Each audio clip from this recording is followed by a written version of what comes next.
हरे Krishna everyone. आज हम श्रीमद् भगवत गीता के चौथे अध्याय के 6वें श्लोक को करने जा रहे हैं। तो इससे पहले वाले श्लोकों में हमने क्या पढ़ा उसको थोड़ा सा हम लोग रिवाइज कर लेते हैं। तो जो थर्ड चैप्टर था, थर्ड चैप्टर में भगवान ने बताया कि काम एक ऐसा शत्रु है जो मनुष्य की बुद्धि को भ्रमित कर देता है और मनुष्य ना चाहते हुए भी पाप कर बैठता है।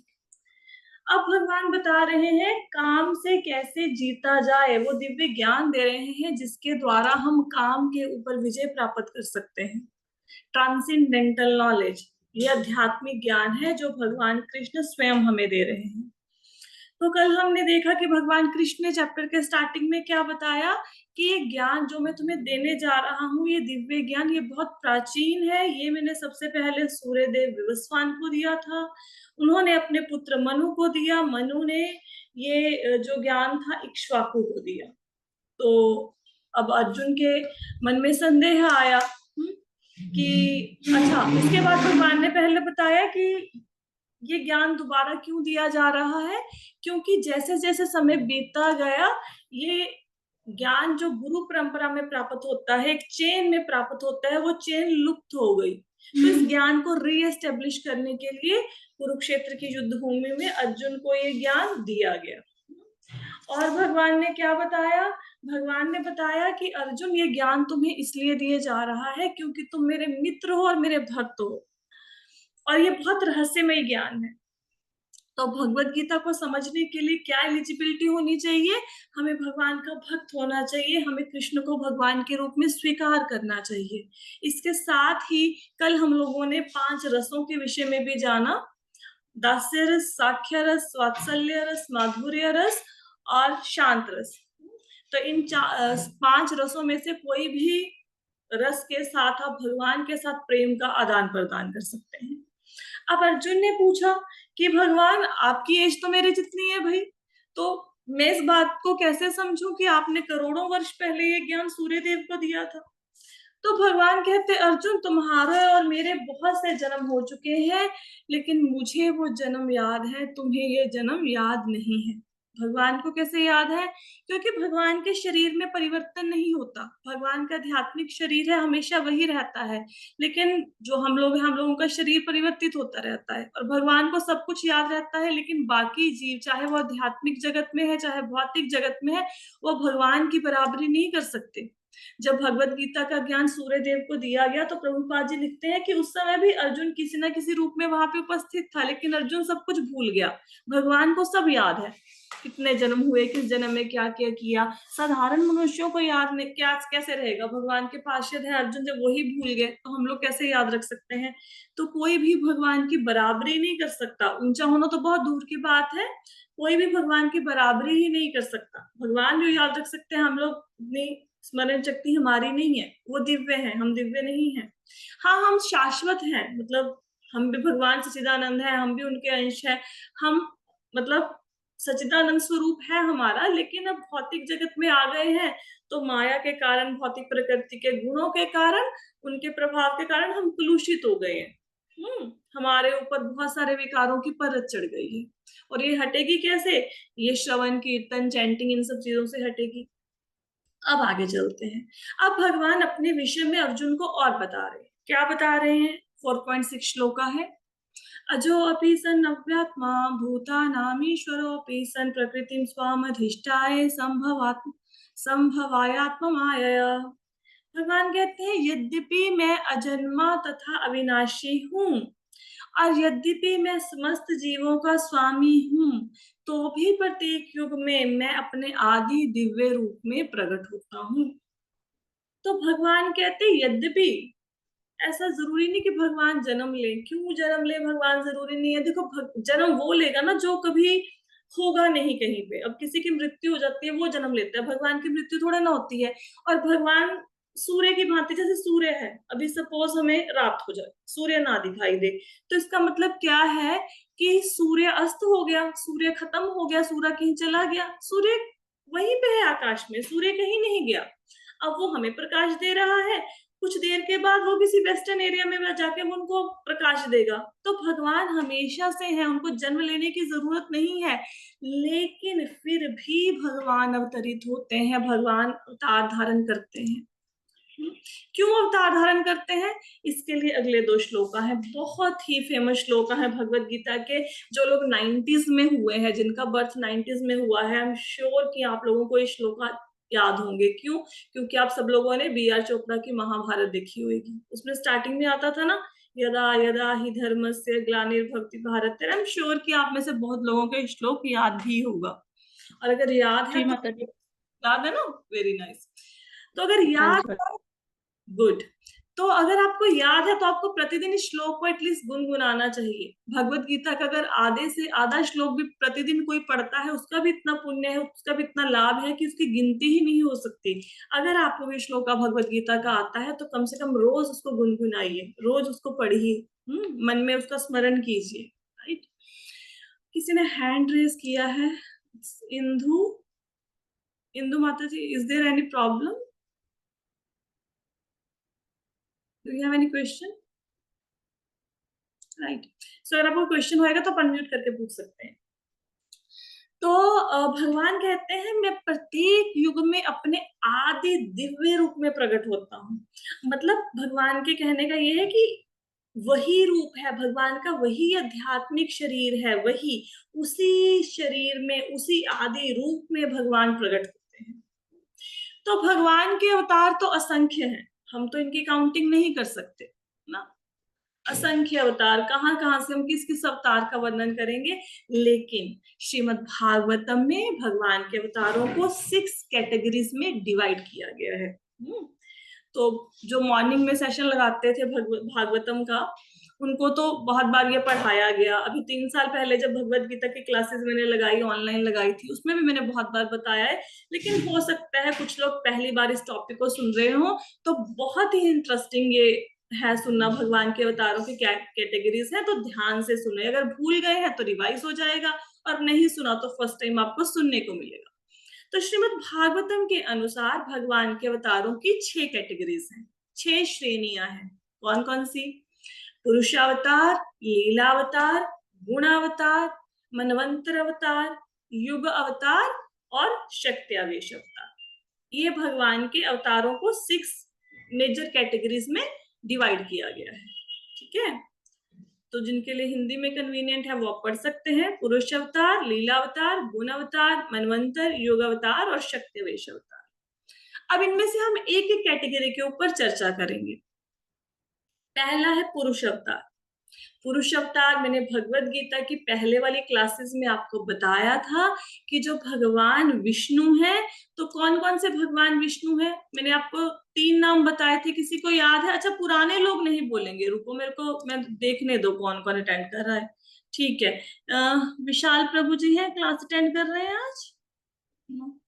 हाँ विशाल प्रभु जी, आप बताओ, भगवान विष्णु के मैंने नाम बताए थे ना, कौन कौन से भगवान विष्णु है आपको पता है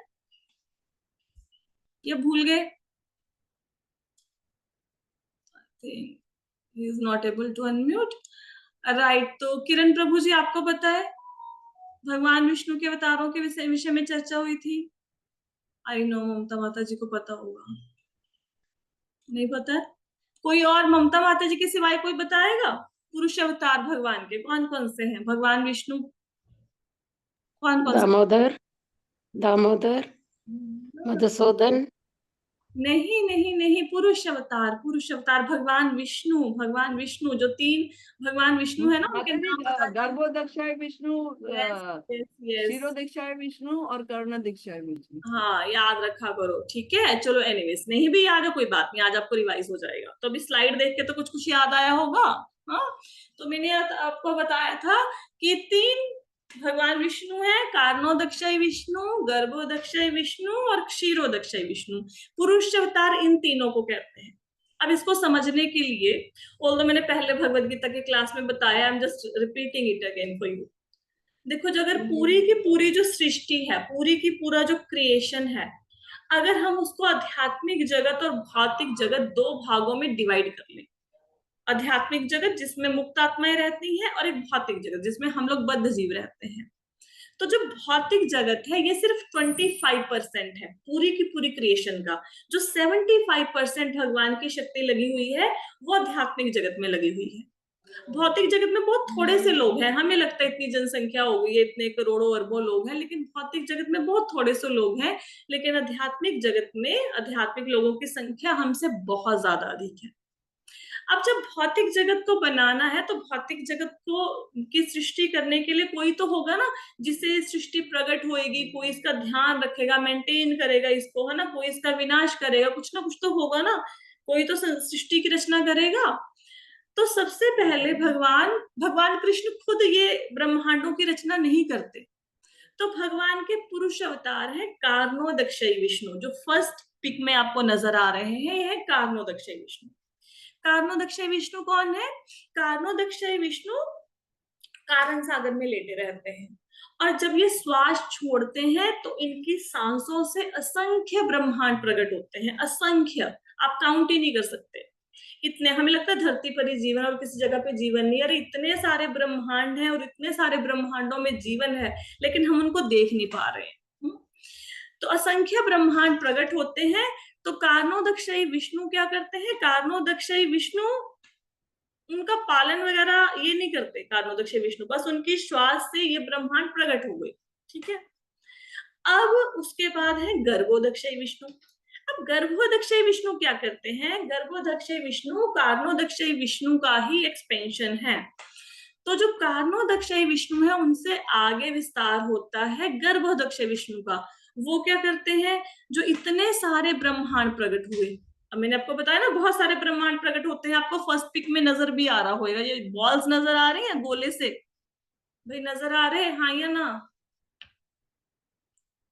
जी माता जी, हाँ, ठीक है, जो श्वास Yes. लेते देखते हैं। हैं माता जी, बहुत हाँ सारे ऐसे नजर आ रहे हैं। तो हर सर्कल के अंदर आपको एक छोटी सी पिक नजर आ रही है जिसमें विष्णु जी हैं और लक्ष्मी माता है, नजर आ रही है ना हर ब्रह्मांड हाँ, में, है ना?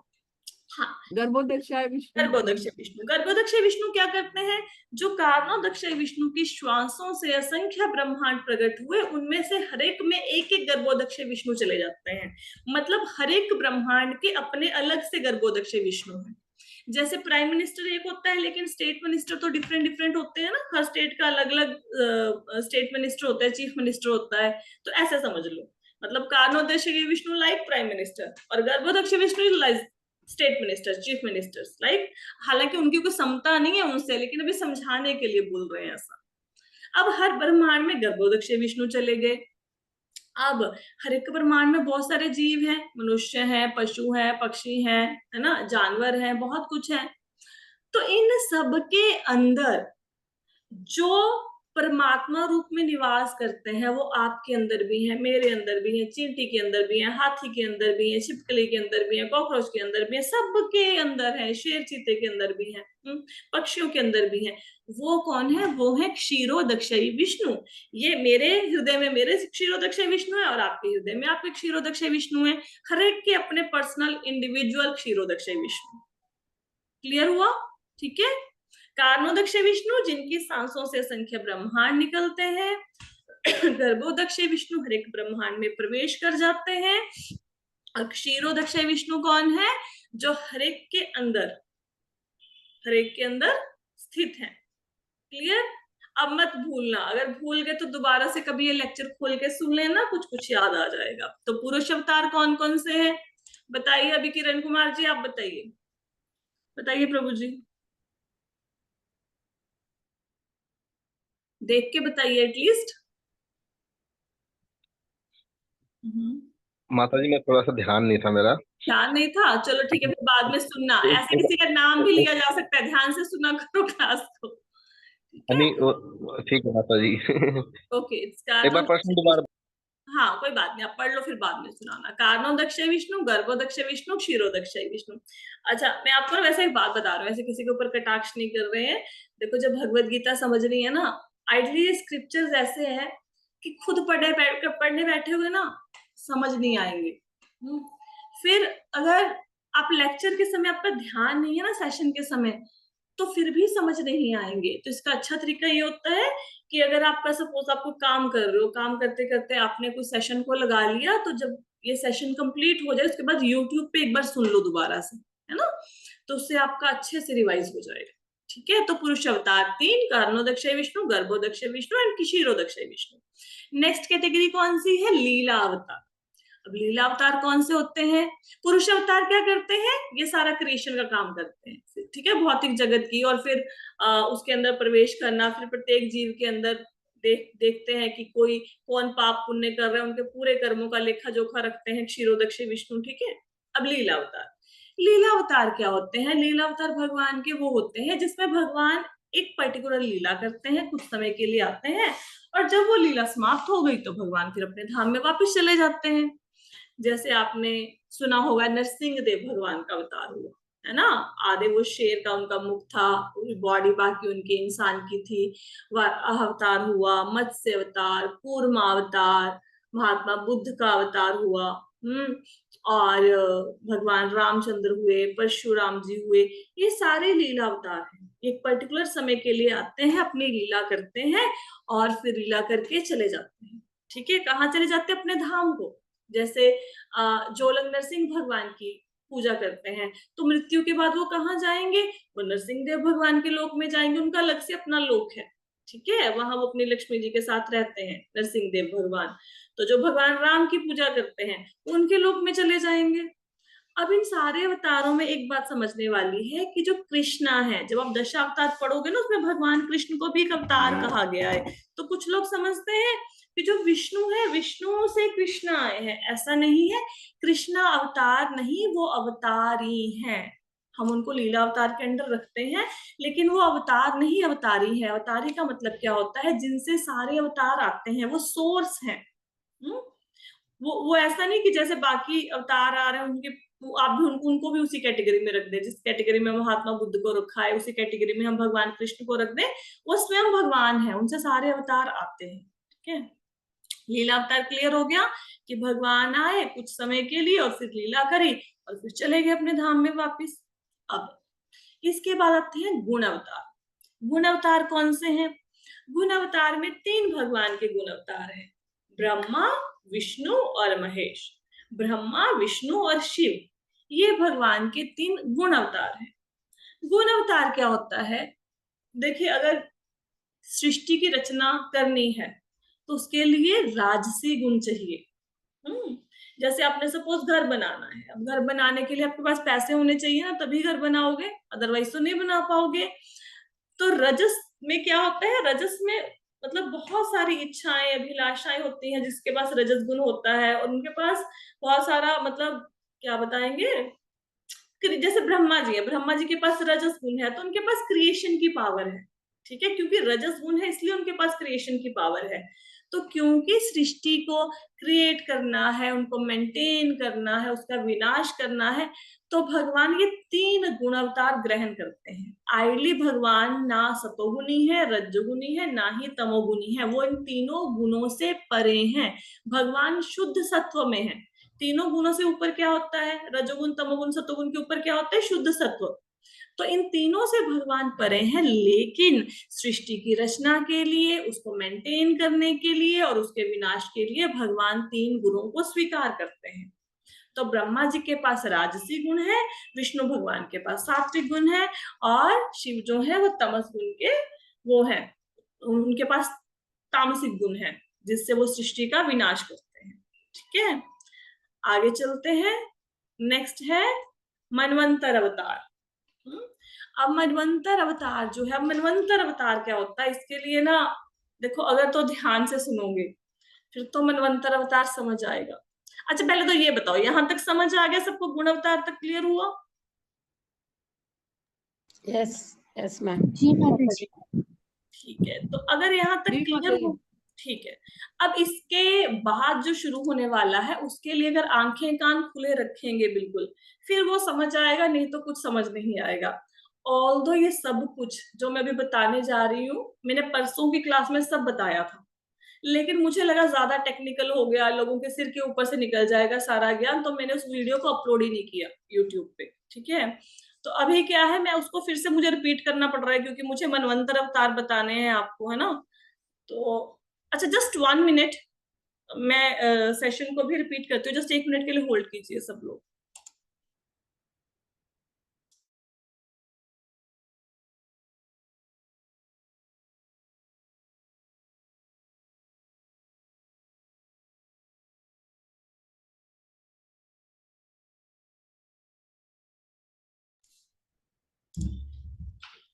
हेलो, हाँ जी, ठीक है। सबको अभी आ रही है, आवाज आ रही है ना?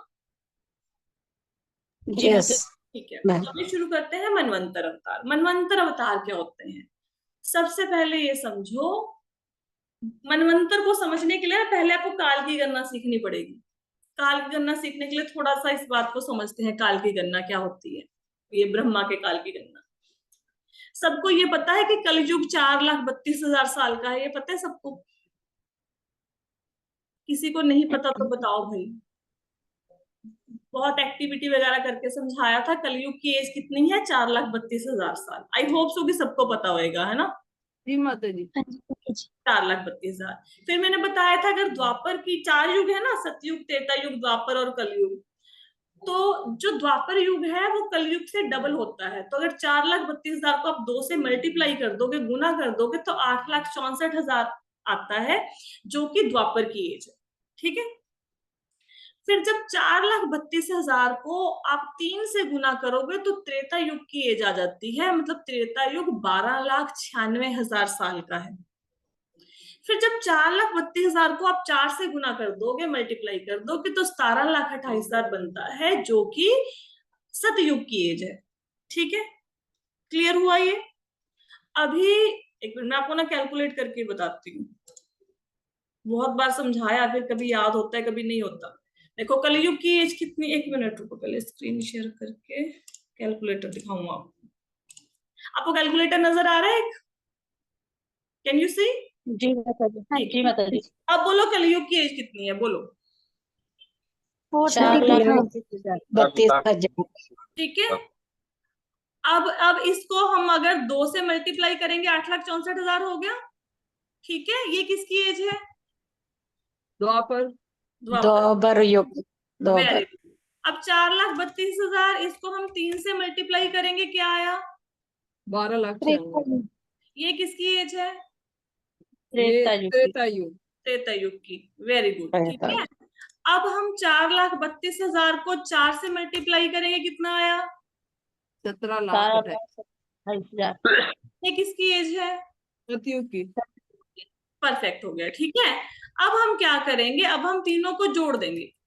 Last one. Last one. Ma'am last one एक 4 बार बोलिए.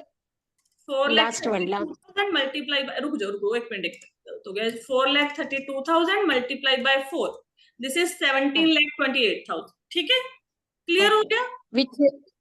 विच युग मैम? नेम द युग. ये हो गया आपका सतयुग।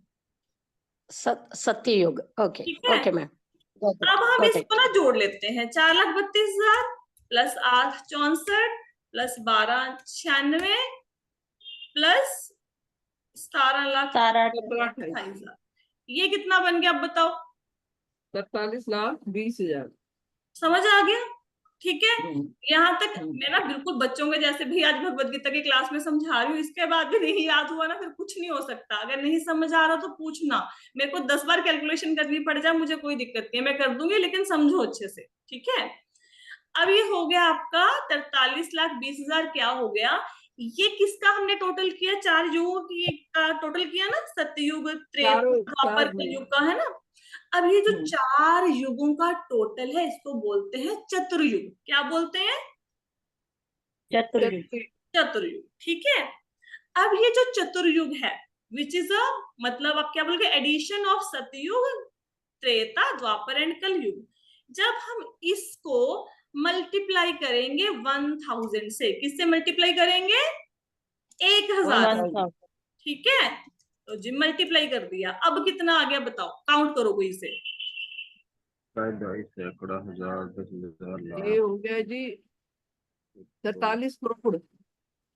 अरे सही से 43 बताइए। करोड़ हाँ, कितना 43 हुआ? करोड़ हाँ, ठीक है। 40 करोड़ 43 20 करोड़ लाख। माता जी मिलियन में है कि बिलियन में है? 4,32,करोड़। 4 अरब हाँ। 4 अरब 32 4 करोड़। 32। समझ आ गया? 4 हाँ, 4 4 अरब अरब 32 32 करोड़। करोड़। ठीक है। अब ये 4,32,करोड़ क्या है? ये ब्रह्मा जी के 12 घंटे हैं। क्या है ब्रह्मा जी के? 12 घंटे। 12 घंटे। ठीक है। अब एक दिन 24 घंटे का होता है ना, तो 12 घंटे मतलब 4 अरब 32 करोड़। और इसमें अगर को हम इसको मल्टीप्लाई बाय 2 करेंगे, क्यों 2 से मल्टीप्लाई करेंगे, क्योंकि 12 घंटे का दिन है तो 12 घंटे की रात भी तो होगी ना। तो 4 अरब 32 करोड़ में जब 4 अरब 32 करोड़ आप और मिलाओगे तो कितना बन जाएगा? इट विल बिकम, पता नहीं जरा कैलकुलेट भी कर पाएगा कि नहीं, 8 करोड़ 64 अरब 8 अरब 64 करोड़। ठीक है, 8 अरब 64 करोड़। अब 8 हाँ अरब जी, हाँ 64 करोड़ क्या है बताइए? व्हाट इज 8 ये अरब ये 64 एक दिन करोड़? तीनों एक रात दिन तीनों रात कंटेन। उनके। हाँ, ये ब्रह्मा जी का दिन और रात एक दोनों दिन, है। एक दिन। क्लियर हो गया? हम्म। कोई डाउट है जी किसी को? माता जी, नहीं माता जी, हो गया क्लियर। मैंने बहुत सिंप्लीफाई करने की कोशिश किया तो आपको समझ आए। ये हमने क्या किया, ये हमने ब्रह्मा जी का सिर्फ एक दिन कैलकुलेट किया। ठीक है, ये यहाँ पे लिखा हुआ है, सब कुछ आपके सामने ही है। अब ये ऐसे ऐसे करके, ये तो एक दिन है ना, जब 100 साल बीत जाएंगे, ब्रह्मा जी के 100 साल, ब्रह्मा जी के 100 साल का मतलब जिसमें एक दिन 8 अरब 64 करोड़ घंटे का होता है, वो वाले जब 100 दिन बीत जाएंगे, 100 साल बीत जाएंगे तो ब्रह्मा जी की मृत्यु होगी। क्लियर हो गया? जी माता जी। ठीक है जी, ओके। तो ये हो गया हमारा ब्रह्मा जी की माता आयु। जी 100 साल ना? 100 साल, 100 साल ब्रह्मा जी के, जो हमने भी कैलकुलेट करके आपको बताया, 8 अरब 64 करोड़, उस प्रकार से कैलकुलेट करनी है। ठीक है, समझ आई? अब जो हाँ जी, हाँ जी। अब देखो, अब यहाँ पे तो चलो ब्रह्मा जी की उसकी गणना होगी। अब चारों युगों को मिला के जब हम लोगों ने टोटल किया था, 4 32 + 8 64 + 12 96 + 18 28, ऐसे टोटल किया था, तो टोटल आया था 43,20,000। यही आया था ना? याद है ना सबको? हाँ जी, हाँ जी। हाँ जी, हाँ जी। ठीक है, उसको अगर हम 71 से मल्टीप्लाई करेंगे तो वो हो जाएगा एक मनवंतर। रुको करके दिखाती हूँ। देखो दोबारा से देखते हैं इसको। ब्रह्मा जी की एज तो समझ आ गई ना, अब मनवंतर की एज समझते हैं। 4,32,000, 8,64,000, 12,96,000, 17,28,000। ठीक है, 43,20,000 हो गया ना। इसको मल्टीप्लाई करना है 71 के साथ, कितना आया बताओ?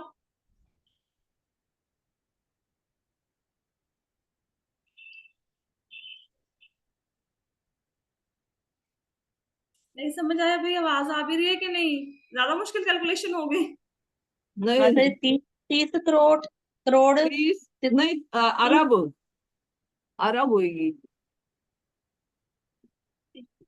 3 अरब 6 छह 6 लाख, करोड़ यानी कि 6 करोड़ 72 लाख। 72 लाख नहीं है, 7,20,000 है। 7 लाख, हाँ, 7 लाख 20 हजार। ठीक है, ये क्या है? ये एक मनवंतर होता है। मनवंतर क्या होता है? मनवंतर होता है जब एक चतुर्युग, चतुर्युग मतलब 4 युगों को मिला के जो समय बनता है, उसको 71 से आप मल्टीप्लाई कर देते हो, उसको एक मनवंतर कहते हैं। ठीक है, जो ब्रह्मा जी का एक दिन होता है, ब्रह्मा जी के एक दिन में मतलब 4 अरब 32 करोड़ सालों में 14 मनु आते हैं। 14 मनु प्रकट होते हैं, ऐसा समझ लो। ठीक है, और हर एक मनु कितनी देर तक शासन करता है? वो करता है एक मनवंतर तक शासन काल होता है उसका। माता जी। हाँ जी, माता जी 71 से मल्टीप्लाई किया उसको, हाँ जी, 71 से मल्टीप्लाई करना है। तो 71 क्या है माता जी उसमें? मतलब एक मनु 71 साल ना राज्य करता है, एक मनु ठीक 71 ठीक है साल, माता लेकिन जी। हमारे वाले 71 साल नहीं है, वो ब्रह्मा जी वाले 71 साल है, तो इसलिए मल्टीप्लाई किया गया। ठीक है, ठीक है माता जी। अगर किसी को कुछ भी समझ नहीं आया तो बताइए, रेज योर हैंड्स। अगर नहीं समझ आया मैं रिपीट कर सकती हूँ। क्लियर हो गया? माता जी बस ये 71 वाला ही थोड़ा कंफ्यूजन लग रहा है, और उससे पहले तो ब्रह्मा आ जी की जाता है। एज तो समझ आ गई थी ना हाँ आपको? जी माता जी। देखो, महायुग, पता महायुग या चतुर्युग किसको कहते हैं? महायुग बनता है 4 युग को मिला के, या चतुर्युग, सतयुग द्वापर त्रेता कलयुग को मिला के महायुग बनता है। जो एक मनु होता है, मनु 71 महायुगों तक राज्य करता है। क्लियर हुआ? 71 महायुगों तक एक मनु का शासनकाल होगा। ब्रह्मा जी के एक दिन में कितने मनु आते हैं? जैसे प्रधानमंत्री, अरे छोड़ो यार, प्रधानमंत्री होते हैं 5 साल के लिए, हम लोग सरकार को चुनते हैं ना, 5 साल बाद क्या होगा? फिर से कोई नया प्रधानमंत्री आएगा, कोई नया सीएम बनेगा, ऐसे 5 साल के लिए सरकार होती है ना। तो मनु की सरकार 71 सालों के लिए होती है, लेकिन वो 71 महायुग, माता जी 71 साल इंटू होगा 43,20,000। बिल्कुल उनसे मल्टीप्लाई करोगे। हाँ जी, हाँ जी, मल्टीप्लाई करोगे, अभी तो मल्टीप्लाई माता करके दिखाया था। माता जी इसका मतलब ये हुआ ना, जैसे एक चतुर्युग हो गया तो वो 71 बार आएगा, उतनी मतलब वो शासन करता है मनु। हाँ, तो एक एक एक चतुर्युग मनु हो गया ना, उसको 71 से गुना कर दो, मतलब एक चतुर्युग हो गया, मतलब उसका 1 साल हो गया। फिर दूसरा चतुर्युग होगा, उसका दूसरा साल हो जाएगा, ऐसे 71 सालों तक ठीक वो है, ठीक है, राज्य करता है। समझ आई? ठीक ठीक है। अब ये हाँ सब जी कुछ माता जी। क्यों पढ़ाया जा रहा है? मैंने सोचा था इसको छोड़ दो, पता है लोग भाग जाएंगे जो गीता की क्लासेस लगा रहे हैं, कि बीच में कहाँ मैथमेटिक्स शुरू कर लिया। फिर मुझे लगा नहीं, बताना चाहिए, इसको बताए बिना फिर वो मनवंतर, वो युग अवतार नहीं समझ आएंगे, इसलिए मुझे आज बताना पड़ा। जिसको नहीं समझ आया 2-3 बार स्लाइड को देख लेना, मैंने प्रॉपर कैलकुलेटर पर आपको कैलकुलेट करके भी बता दिया, और फिर ऐसे समझ आ जाएगा। ठीक है, 1-2 बार इसको बैक कर करके देख लेना। ठीक है, अब अगर इतना समझ आया ना, फिर समझ आएगा मनवंतर अवतार क्या होते हैं। देखो, एक मनु का शासनकाल कितना होता है? 71 महायुगों के बराबर। ठीक है, तो एक मनु के शासनकाल में भगवान आते हैं, जो ये मनवंतर है ना, मनवंतरों में ये जो 14 मनवंतर हैं, हर मनवंतर में भगवान आते हैं। तो कौन कौन से मनवंतर में कौन से भगवान का अवतार हुआ, ये उनके नाम है। यज्ञ, विभु, सत्यसेन, हरि, वैकुंठ, अजिता, सार्वभौम, ऋषभ, विश्वक्सेन, धर्म, सुधामा, योगेश्वर, बृहद्भानु। ये मनुओं, हर एक मनु के शासनकाल में जब भगवान ने अवतार लिया, उनके नाम है। हर एक मनवंतर में भगवान का प्राकट्य होता है। क्लियर हुआ?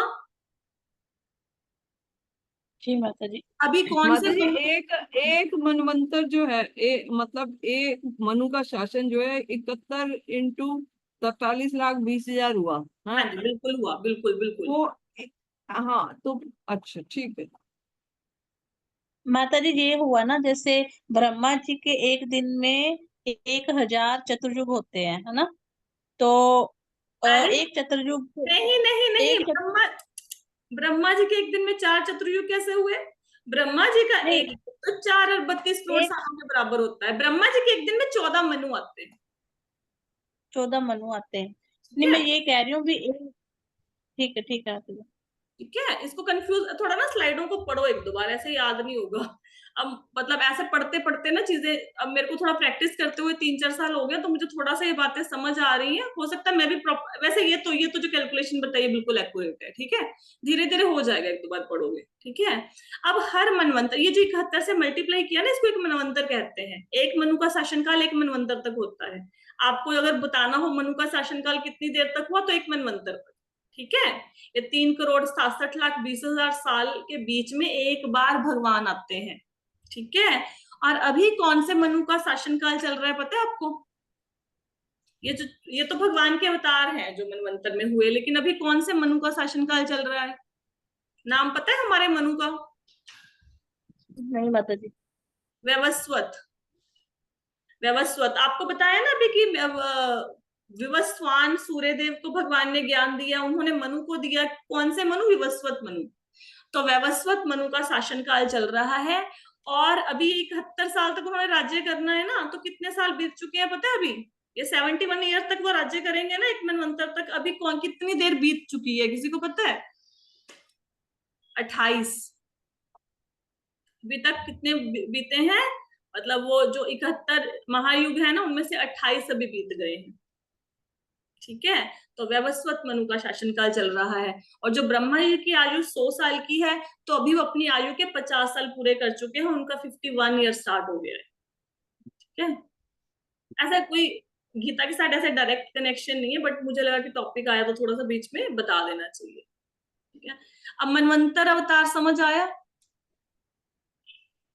भगवान जी हर माता एक मनवंतर में, हर एक मनु के शासन काल में एक बार अवतरित होते हैं, और ये होता है मनवंतर अवतार। और हम बहुत लकी हैं कि अभी 5,000 साल पहले भगवान कृष्ण धराधाम पे आए, अदरवाइज भगवान का अवतार तो करोड़ों सालों में बड़ी मुश्किल से होता है ना। ठीक है, चलो ये हो गया मनवंतर अवतार। इसके बाद चलो युग अवतार कल करेंगे, क्योंकि अभी समय नहीं है, अभी तो 1 मिनट ही बचा है। अभी किसी को कोई प्रश्न है, कुछ पूछना है, कुछ नहीं समझ आया तो पूछ लो भाई। सो वी हैव डन, कितनी कैटेगरीज कर ली? पुरुष अवतार कर लिए हमने, कारणोदक्षय विष्णु, लीला अवतार, गर्भोदक्षय विष्णु, क्षीरोदक्षय गुण विष्णु, अवतार, हाँ जी, लीला अवतार कर लिए, गुण मनवंतर, अवतार कर लिए, एंड मनवंतर अवतार। ठीक है, मनवंतर। यस। कल हम करेंगे युग अवतार और शक्त्यावेश अवतार। अगेन आपको थोड़ा ध्यान से सुनना पड़ेगा, कल भी फ्री समझ आएगा, नहीं तो कल की क्लास में भी कुछ समझ नहीं आएगा। अगर आपको ऐसा लग रहा है आज की हमें समझ नहीं आया तो 1-2 बार यूट्यूब पे सुन लो। ठीक है, कोई प्रश्न नहीं है? चलो ठीक है जी। दीपशिखा जी समझ आया आपको? ठीक है जी, हाँ जी मैम। राइट। हरे कृष्णा माता जी, हरे दंडवत कृष्णा, प्रणाम। थैंक यू सो मच जी for joining the session. Hare Krishna.